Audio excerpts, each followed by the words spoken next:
Welcome to the third of the 5 videos explaining and exploring the key elements of the butterfly model.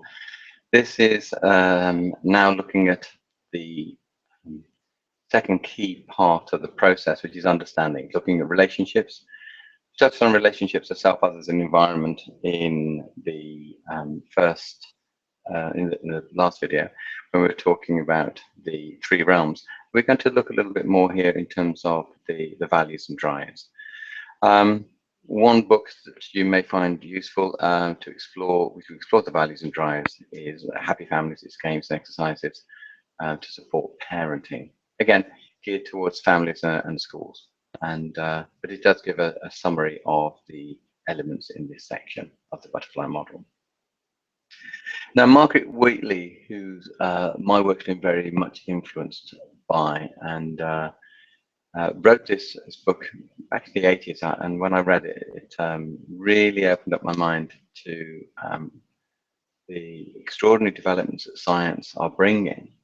And she says, whatever your personal beliefs and experiences, I invite you to consider that we need a new worldview to navigate this chaotic time. We cannot hope to make sense using our old maps. It won't help to dust them off or reprint them in bold colors. The more we rely on them, the more disorientated we become. They cause us to focus on the wrong things and blind us to what's significant. Using them, we will journey only to greater chaos. The butterfly model comes from chaos theory, the butterfly effect, which is order without predictability. And what we seek to do in this section is say, well, let's see whether or not what we're doing works. Let's just have a proper, realistic look at whether or not the values and drives that I have and the values and drives that we are seeking to put into our creative process work.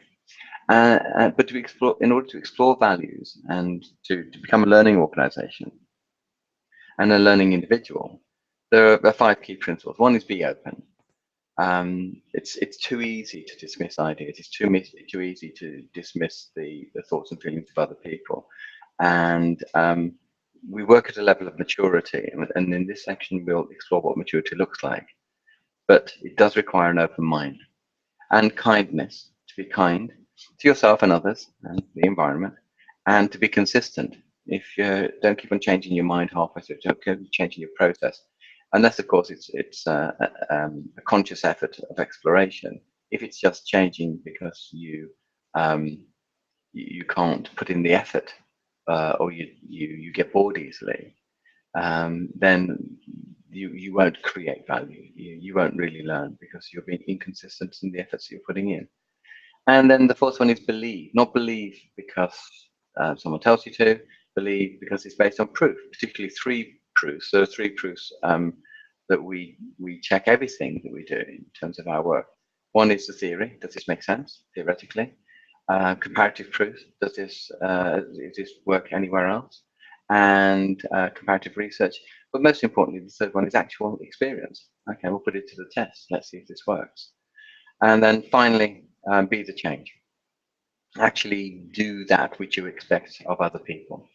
And again, this is relatively simple, nothing too outrageous there, but the difficulty is the application of all of these all the time in all of your relationships. And so drawing off the levels of human existence theory that we looked at in the last one, we can layer on the 10 levels of leadership.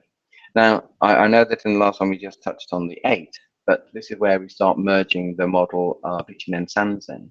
And this equates to the 10 worlds. Again, we're not going to go into any great detail of the 10 worlds, but if you layer the 10 worlds and the levels of human existence theory, still orientated by the self and others. So spiral dynamics is very evident here. The survival leader, the one who just makes sure the basics are sorted, the tribal leader, the self leader, the passionate individual, the orderly leader, the enterprising, innovative leader, the community leader, the systems learning leader, the holistic or global leader, the servant leader, and the fully human leader. And we will explore these in this section, what they mean, and again, what they look like when they are excessive or destructive, and begin to explore whether or not all the leadership that you have individually or you have as an organization is appropriate to the environment and the individuals that you're working with. So that's that section. So that's quite a lot to explore when we get to that. But again, so we've now gone through our third loop. Again, you shall not cease from exploration, and the end of exploring will be to arrive at the place you started and know it for the first time.